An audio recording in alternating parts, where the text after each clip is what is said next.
देश नीति, केवल सच्ची और पक्की खबरें। नमस्कार, मैं मेघा हिंदुस्तानी स्वागत करती हूँ आपका देश नीति पर।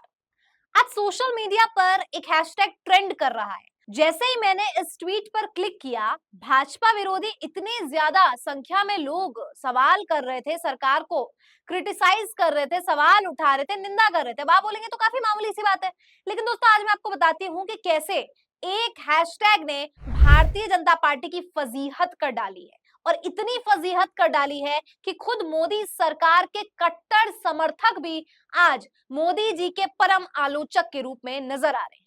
तो क्या है हैशटैग, देखिए, हैशटैग दिलीप मंडल। कौन है दिलीप मंडल और नरेंद्र मोदी और भारतीय जनता पार्टी की फजीहत का कारण कैसे बन गए, ये आपको समझाते हैं। हिंदुस्तान की खबर पढ़िए, लिखा है मोदी सरकार के आलोचक रहे दिलीप मंडल बने सूचना प्रसारण मंत्रालय के मीडिया सलाहकार। जी हाँ, पूर्व पत्रकार दिलीप मंडल को सूचना एवं प्रसारण मंत्रालय में सलाहकार नियुक्त कर दिया गया है। दिलीप मंडल का करीब 2 दशक से ज्यादा का पत्रकारिता का करियर है। इस दौरान वह कई बड़े संस्थानों में कार्यरत रहे हैं और कुछ अखबारों एवं पत्रिकाओं के लिए संपादक के तौर पर भी काम किया है। चलिए, इतना समझ आ गया। दिलीप मंडल है, पत्रकार रहे हैं और काफी इनका नाम भी रहा है और काफी इन्होंने काम भी किया है।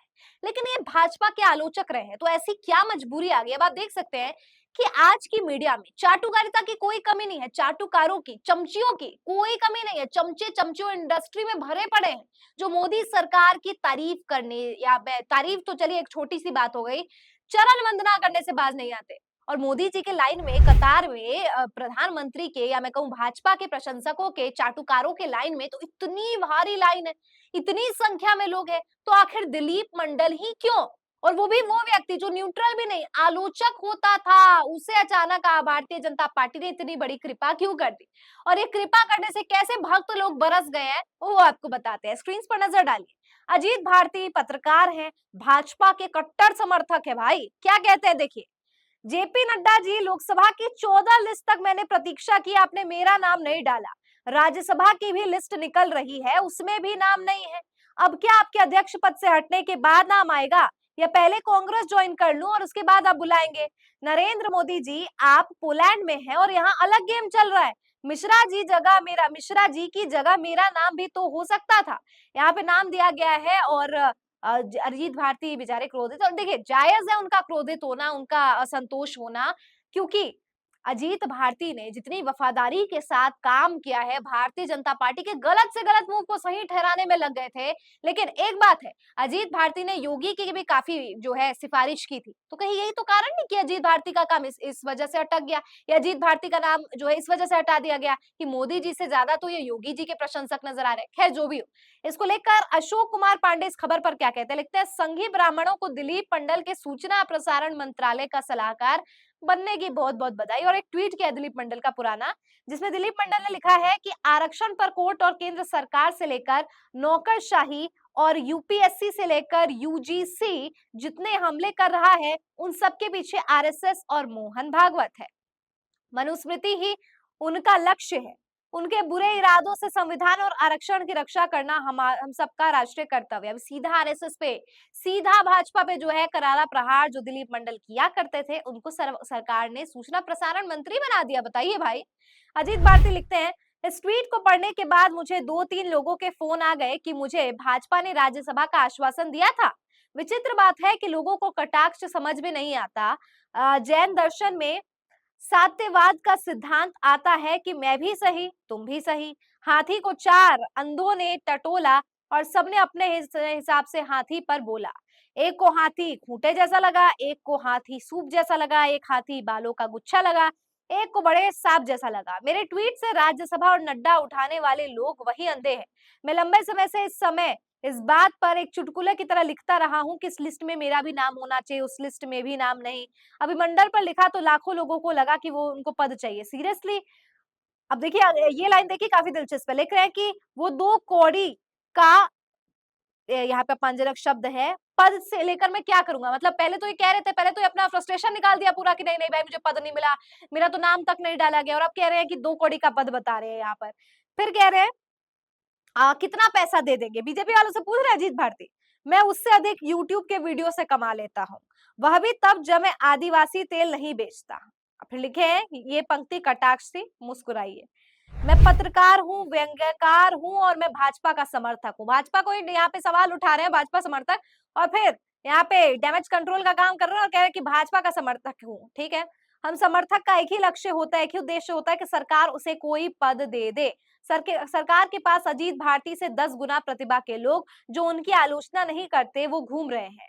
मैं न तो नेताओं से मिलता हूं, न मेरी आप कभी फोटो देखेंगे, न मेरी कोई राजनीतिक महत्वाकांक्षा है जिसे मैं अपनी स्वतंत्र अभिव्यक्ति की तिलांजलि देकर पूर्ण होते देखना चाहूंगा। भविष्य की परिस्थितियां किसी से नहीं देखी है, पर स्वयं को लेकर मैं इतना आश्वस्त हूं कि बिना किसी भी राजनीतिक, आर्थिक या नैतिक सहयोग के ही मैं अपना यहाँ तक पहुंचा हूँ। आगे भी मेरी वैचारिक स्वतंत्रता ही बनेगी, कोई भी पद सम्मान उसे मोड़ नहीं सकता। मोदी जी के समर्थक है, पद चाहिए था, नहीं मिला तो अब बौखला गए। आगे लिखते हैं, दिलीप मंडल का पूरा social media career railway station के बगल में बिकने वाली अश्लील किताबों के आधार पर करने से बीता है। मुझे लगता है कि किताबों की फोटो लगा दो तो वह अकाट्य हो जाएगा। मंडल वैसा बच्चा है जो अखबार की 2 हेडलाइन में एक जगह दिलीप बेसंग सरकार और दूसरी जगह मंडल कमीशन देखकर दिलीप मंडल काटकर लोगों को दिखाता है कि मेरा नाम अखबार में छपा है। यहाँ पे बेसिकली रोस्ट करने का काम, व्यंग्य करने का काम कर रहे हैं। लेकिन आप समझिए मोदी जी के समर्थक है और कितना आक्रोश है इनके अंदर। मैं पर्टिकुलरली अजीत भारती को टारगेट नहीं कर रही, लेकिन इन्होंने जो व्यंग किया है और इन ये जो सवाल पूछ रहे हैं मोदी सरकार से, वो जरूर भाजपा वालों तक पहुंचने चाहिए, तो इसलिए मैं दोहरा देती हूँ। अंबेडकर ने जो लिख दिया है वह केवल इसलिए सत्य नहीं हो सकता क्योंकि अंबेडकर ने लिख दिया है। अंबेडकर कौन थे? ब्रह्मा जी, आदमी थे जिनके पीछे कुछ विचार थे। यहाँ चार्वाक से लेकर शंकराचार्य तक की बातों को उनके कथन के मंथन से बात कही गई है, लेकिन अंबेडकर ने जो लिख दिया वो लिख दिया। जिस व्यक्ति को संस्कृत का ज्ञान न हो, जो विदेशी पूर्वाग्रह से ग्रस्त अनुवादों को पढ़कर हिंदू ग्रंथों की विवेचना करने का ढोंग रखता हो, मैं उन्हें नहीं मान सकता ऑथेंटिक। ठीक है, यहाँ पे अपना वो प्रतिक्रिया दे रहे हैं, लेकिन फिर भी जो जायज है, या मैं कहूँ कि जो वो अपनी बात कह रहे हैं उसको पढ़ना जरूरी है। मैं नहीं मानता उनके विचारों को, उनके विचार अपने सीमित अनुभव का पुलिंदा है, और यहाँ पे पूरी बातें जो है कही गई है उनसे संबंधित। आगे देखिए क्या लिखा है, मंडल ने माता सरस्वती को लेकर, ब्राह्मणों को लेकर, मनुस्मृति को लेकर, अनेक हिंदू ग्रंथों को लेकर जो बात कही है, जिस तरह के चित्रों का प्रयोग किया है, उसे पीएमओ इंडिया ने जानते बूझते हुए भी पद दिया है। बीजेपी द्वारा हिंदुओं पर थूकने जैसा है। कितना अपमानजनक शब्द का यहाँ पे प्रयोग किया जा रहा है। इस कॉपी पेस्ट व्यक्ति को अपना प्रतिनिधि बनाना यह बताता है कि जेपी नड्डा से लेकर प्रधानमंत्री कार्यालय तक किसी को भी समझ में नहीं आ रहा कि 4 जून के बाद की स्थिति पर नियंत्रण कैसे पाया जाए। ये सारे निर्णय पैनिक में लिए गए दिखते हैं। यहाँ पे मोदी समर्थक भी समझ गए हैं कि प्रधानमंत्री 4 जून के बाद से क्या बुरे फंस गए हैं, बुरे परेशान हो गए हैं कि इनको समझ ही नहीं आ रहा कि आखिर करे तो करे क्या, जाए तो जाए क्या, और बोले तो बोले क्या। अजीत भारती का पूरा ट्वीट आपको पढ़ाऊंगी इस वीडियो में, ताकि आपको बेहतर से समझ आए कि आज आलोचक जो है उनको अच्छा पद दे दिया जाता है, उनको चाटुकार वाला पद दे दिया जाता है, तो कैसे जो भक्त है वो बौखला जाते हैं। अजीत भारती कहते हैं, दिलीप मंडल को कम से कम राष्ट्रपति बनना चाहिए था। जिस दिलीप मंडल ने बीच चुनाव में अपना ओबीसी दर्शन भाजपा के पक्ष में डालना आरंभ किया, उसे सूचना प्रसारण मंत्रालय का मीडिया सलाहकार बनाया गया। मुझे लगता है कि सरकार का यह निर्णय संकुचित है और बनिया मंडल की दलित चिंतन वाली छवि के समक्ष 2 कौड़ी का है। 2 कौड़ी का बता दिया भाई, बताओ भाजपा के निर्णय को। मंडल जी ने हमें बताया है कि हिंदू देवी देवताएं सब झूठे हैं, सरस्वती सभ्यता कुछ नहीं है, जो है सो बुद्धि है। मोदी जी भी अंबेडकर और बुद्ध को लेकर बहुत सारे कार्य कर रहे हैं। ऐसे में केवल मीडिया सलाहकार का पद मंडल जी का अपमान है। मतलब ये कह रहे हैं कि मंडल व्यंग है, कह रहे हैं कि मंडल जो है दिलीप मंडल, उन्होंने बहुत से ऐसे हिंदू विरोधी बातें कही और हिंदू विरोधी व्यक्ति को कैसे यहाँ पे मीडिया सलाहकार बनाया जा रहा है। नाराजगी तो बनती है भाई, अजीत भारती कितना पक्ष में लिखते हैं और यहाँ पर उनको एक पद नहीं दिया जा रहा है। दिलीप मंडल मोहन भागवत से लेकर बीएल संतोष तक की चर्बी उतारते हैं और पेरियार के घनघोर समर्थक है। भाजपा के लिए 9.5 वर्ष नवीन अपमान सूचक शब्द गढ़े हैं, उन्हें केवल मीडिया सलाहकार बनाना निकट दृष्टि दोष जैसा है। आप सोचिए कि इस पद के लिए भाजपा किसी भी 2 टके के ट्रोल को बिठा सकती थी, पर महान दार्शनिक दिलीप जी की मंडल की स्वर्णिम आभा पर कालिमा पोतते हुए ऐसा प्रयोग किया गया है। मैं आज लंच नहीं कर पाऊंगा। दिलीप मंडल जैसा कोई लिखता ही नहीं, उनके पास अखबारों का अभिलेखागार है जो केवल नालंदा में था, जिसे ब्राह्मणों ने जला दिया। मंडल जी बताते हैं कि राहुल गांधी के झूठ को कैसे काउंटर करना है, भाजपा संघ के विचारकों को वो बात कहा। मंडल जी अखबार की कतरन लाते हैं, भाजपा के मीडिया सलाहकार उनको पोस्टर बनाते हैं और नैरेटिव ऐसा धमकाते हुए पूछते हैं कि न भूतो न भविष्यति। और अब बाकी भी आगे आप इनका ट्वीट पूरा पढ़ सकते हैं। पूरा पढ़ाना मैं ज़रूरी नहीं समझ रही, क्योंकि ये आपका समय खराब करना होगा। लेकिन दोस्तों आप पूरा ट्वीट अजीत भारती के ज़रूर पढ़िएगा। हाँ, ठीक है, उनको थोड़ी एंगेजमेंट मिल जाएगी, लेकिन एंगेजमेंट उनको अब ट्विटर पे मिलना ज़रूरी भी है।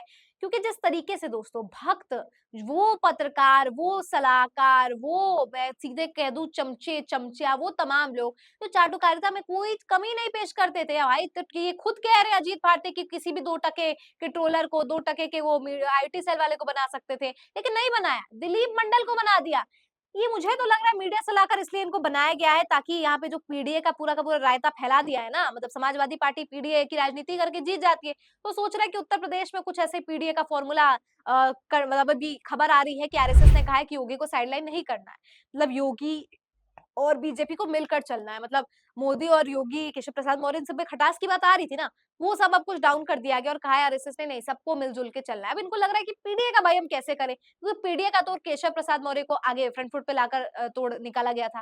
लेकिन अब इनको समझ नहीं आ रहा और इसलिए मजबूर हो चुके हैं कि इन्होंने दिलीप मंडल को आगे कर दिया है सामने। लेकिन दोस्तों क्या लगता है आपको, जो ऐसा ना हो कि इतना आलोचक लोग आलोचना करते हैं, सरकार से सवाल पूछ रहे हैं और किसी आलोचक को ही बताइए मीडिया प्रभारी बना दिया है। 4 जून के बाद मोदी जी आपको हो क्या गया? बिल्कुल अजीत भारती से मैं सारी बातों से सहमत हूँ भाई, आपको हो क्या गया? बिल्कुल सही कह रहे हैं अजीत भारती कि 4 जून के बाद से मोदी सरकार को समझ ही में नहीं आ रहा है कि करना क्या है, और इसलिए इस तरीके की जल्दीबाजी के निर्णय जो है लिए जा रहे हैं। खैर आपकी क्या राय है कि आलोचक समर्थक बन गए और समर्थक अब आलोचक बन गए हैं? अब मोदी जी क्या करेंगे? पोलैंड से आएँगे तो उन्हें क्या देखने को मिलेगा? कमेंट सेक्शन के ज़रिए बताइए। फिलहाल मुझे दीजिए इजाज़त और देखते रहिए देश नीति। धन्यवाद।